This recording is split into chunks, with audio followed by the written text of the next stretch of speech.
माँ की ममता। एक छोटे से कस्बे में समीर नाम का एक लड़का रहता था। बचपन में ही पिता की मृत्यु हो जाने के कारण परिवार की आर्थिक स्थिति बड़ी दयनीय थी। समीर की माँ कुछ पढ़ी लिखी जरूर थीं, लेकिन उतनी पढ़ाई से नौकरी कहाँ मिलने वाली थी। सो घर घर बर्तन मांजकर और सिलाई बुनाई का काम करके किसी तरह अपने बच्चे को पढ़ा लिखा रही थीं।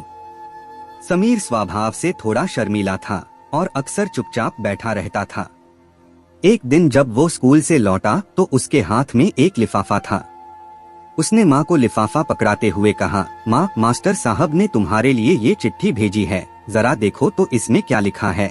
माँ ने मन ही मन चिट्ठी पढ़ी और मुस्कुराकर बोली, बेटा, इसमें लिखा है कि आपका बेटा काफी होशियार है। इस स्कूल के बाकी बच्चों की तुलना में इसका दिमाग बहुत तेज है और हमारे पास इसे पढ़ाने लायक शिक्षक नहीं है, इसलिए कल से आप इसे किसी और स्कूल में भेजें। यह बात सुनकर समीर को स्कूल न जा सकने का दुख तो हुआ, पर साथ ही उसका मन आत्मविश्वास से भर गया कि वो कुछ खास है और उसकी बुद्धि तीव्र है। माँ ने उसका दाखिला एक अन्य स्कूल में करा दिया। समय बीतने लगा। समीर ने खूब मेहनत से पढ़ाई की। आगे चलकर उसने सिविल सर्विसेज परीक्षा भी पास की और आईएएस ऑफिसर बन गया।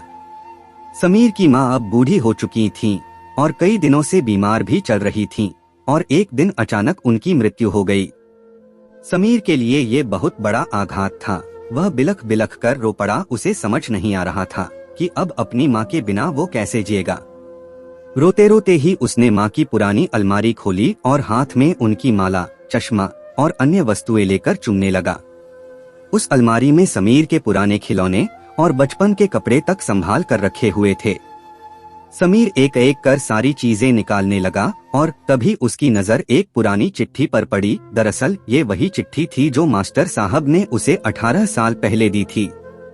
नम आंखों से समीर उसे पढ़ने लगा। उसमें कुछ ऐसा लिखा था, आदरणीय अभिभावक, आपको बताते हुए हमें अफसोस हो रहा है कि आपका बेटा समीर पढ़ाई में बेहद कमजोर है और खेलकूद में भी भाग नहीं लेता है। जान पड़ता है कि उम्र के हिसाब से समीर की बुद्धि विकसित नहीं हो पाई है, अतः हम इसे अपने विद्यालय में पढ़ाने में असमर्थ हैं।